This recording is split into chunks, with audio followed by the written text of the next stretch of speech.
Okay, so these are the World War II notes. You'll fill in your blanks as you go along.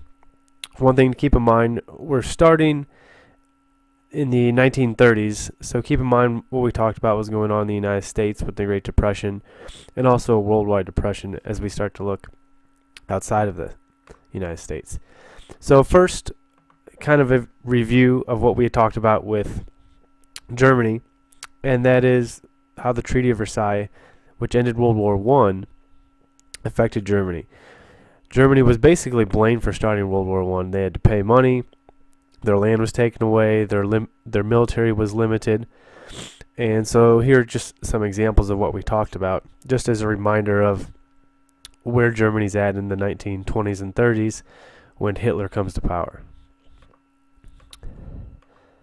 Another country to be aware of on the other side of the world is Japan. Backtracking a bit, looking back into the 1880s, when Japan truly became an empire, we had mentioned briefly the Russo-Japanese War, which was a proof of Japan's strength, and they were started to use resources like metals and especially oil, as we'll see, plays a role with how the United States gets involved in World War II. But once we get into the 1930s, Japan is becoming more aggressive. They felt that they had kind of gotten the raw end of the deal at the end of World War I as well, and they actually invade Manchuria, which is a part of China. The USSR, which was Russia, or the Soviet Union, backed up China in this, and this led to a stalemate. And in the 1930s, something was formed called the Tripartite Pact, and this was a agreement between Japan, Germany, and Italy, and this will eventually make up what we know as the Axis powers. So, just a little identify here of people and places.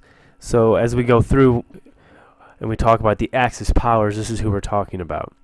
We had already mentioned the fascist leaders of Germany and Italy, that's Hitler and Mussolini, but also another one now to be aware of in the Axis powers is Emperor Hirohito of Japan, who we will refer to as allies and their leaders as we go through this. Great Britain was part of the allies, and their leader was Winston Churchill. And France was a man named Charles de Gaulle. He's kind of an interesting situation because he basically spent most of the war in exile after France had been invaded, and maybe one of the bravest of all the leaders because of that. At least at the start of the war, we're going to put these two countries in the other category because they were neutral. And that is, of course, the good old USA. And we know that Franklin Roosevelt was president. And the USSR, or the Soviet Union, at this time was led by a man named Joseph Stalin, who, and keep in mind, Soviet Union was like communist country at this particular time. So, as Hitler is starting to defy the Treaty of Versailles, build up his military, annex certain areas around Germany, basically nobody does anything to stop him. France and Great Britain tell Hitler to stop, and famously, Great Britain's leader early on, a guy named Neville Chamberlain, basically made an agreement with Hitler that Hitler would stop expanding, building up his military, but of course Hitler could not really be negotiated with, and he just sort of laughed in their face and kept doing it. So as Hitler is gaining more and more power, the first place he looks to that truly starts World War II and actual warfare is Poland, which is east of Germany. And Hitler has his eyes on Poland, and Poland lies between Germany and the Soviet Union. And so part of Hitler's long-term plan was to make a 10-year non-aggression pact. It's not necessarily like an alliance, but he basically agreed with the Soviet Union that they would not attack each other.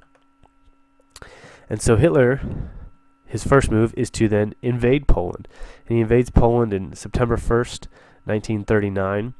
And a key term here to know is Blitzkrieg, or German for lightning war. And this was a complete air and land attack.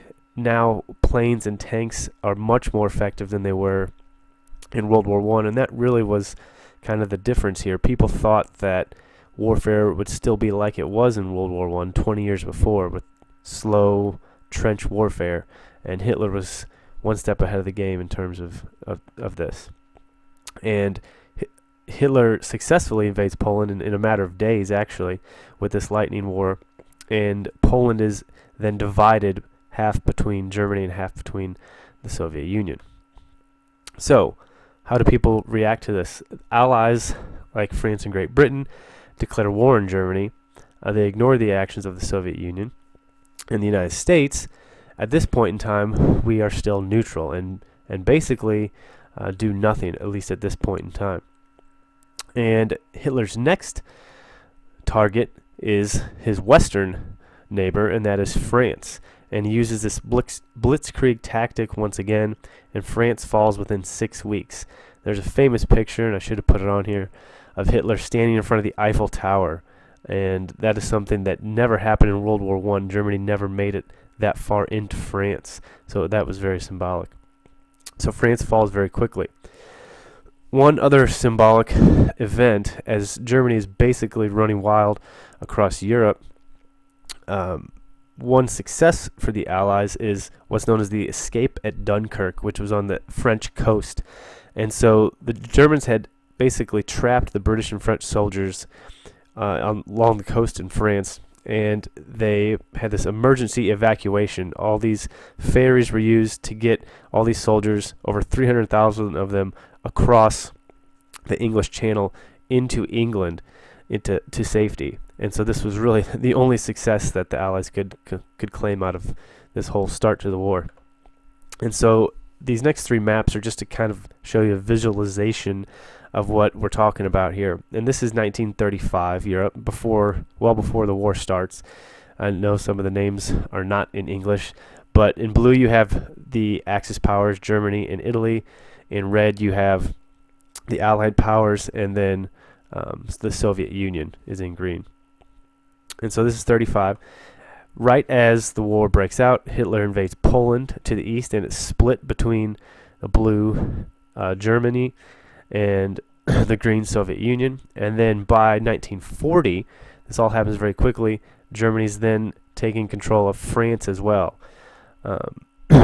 The northern part of France was under German control. The southern part was still basically under German control indirectly, but within a span of a few months, basically Germany controls almost all of Europe. And so one thing to consider, you can flip back to these, is what differences do you see in the three maps in terms of what's being taken over by who and when. So I would make note of that. You can take a second to do that if you need to. So by June of 1940, Germany controls most of Europe, actually. Vichy France is an area of France that is technically run by the French, but it collaborates with Hitler, so they're allied with Hitler. And then there's the Free French, led by, who I already mentioned, Charles de Gaulle. Kind of works secretly throughout most of the war to kind of sabotage German operations and undermine what they're trying to do. The next place that Hitler looks to is across the English Channel to Great Britain. His first move is he wants to bomb Britain, and this becomes known as the Battle of Britain. This was mainly carried out by the Luftwaffe, which was the German Air Force. And this lasts for 2 months, this German bombing of Great Britain. And the interesting thing about this is that Hitler did not target factories, military bases. He targeted English cities, and he was hoping to kind of break the morale of the English people. This, at this point, as we'll talk about more in class, is when the U.S. starts to play a role in all this with something called the Lend-Lease Act, which we'll talk about. Britain responds to this with their Royal Air Force. So it truly was an air battle. Also, the development of radar helped Britain in this. And I'll show you a famous quote by Winston Churchill, the leader of Great Britain. But this does halt Hitler's advance. And Hitler never made a land invasion of Great Britain. It was just this Battle of Britain in the air. Here's a quote, a very famous quote from a speech that Winston Churchill gave. And just before the Battle of Britain, you have to realize that it didn't look like anyone was going to stop Germany. They were marching all across Europe, and it looked like Germany was going to take over Europe and possibly eventually the world. And so when Winston Churchill gives this speech, it's a very underdog speech, is the point, that is the perspective of which he's given it. But he famously says that we'll basically fight Germany on our island and all these different places, and it really inspires the British people. Another famous phrase from this is the "keep calm and carry on," which of course people use that play on words now today, but that was developed actually during the Battle of Britain to keep people motivated. I have a link here of a clip with the Battle of Britain, but for sake of time, we'll move on and I'll show you that in class. So, this is your first decision as Franklin Roosevelt, leader of the United States. And as the United States is looking at all this going on in Europe, the invasion of almost all of Europe by Adolf Hitler, should the United States help their allies, specifically France and Great Britain, in Europe? And if we are going to help them, how so? Are we going to fully enter the war militarily? Any other sort of help, or are we not going to get involved at all? But when you answer this question, consider the costs and benefits of your decision. What good could come out of it? What bad could come out of it? So, then flipping to the other side of the world, back to Japan and Japan's motivations. As we said, in the 1930s, Japan was expanding their influence.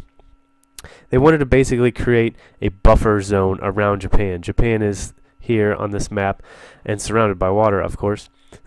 But they started to kind of take over islands, and we already mentioned parts of China, to expand their influence. And so the United States responds by trying to put political and economic pressure on them to stop, trying to do anything short of getting involved militarily with Japan. So we started to basically stop selling them things. We stopped selling them scrap metal, and the biggest thing, we had an embargo, which meant we'd stop selling to them oil. And so just a couple things to show how important this was is this shows you that the United States, we were the main oil exporter in 1935. Japan was the 6th largest oil importer in 1935. More importantly, Japan got 80% of their oil from us. So if we're going to cut off oil to Japan, that's going to hurt them significantly. And so when you put somebody into a corner, what do? Ultimately, this is what leads the United States into the war, and that is the surprise attack by the Japanese at our base where our Pacific Fleet was stationed in Hawaii. This was on December 7th, 1941. And most of our U.S. fleet was destroyed, and so this leads us into your second decision. And that is, now after Pearl Harbor, we've been attacked on U.S. soil. What should the United States do in response to this? And once again, consider the costs and benefits of your decision.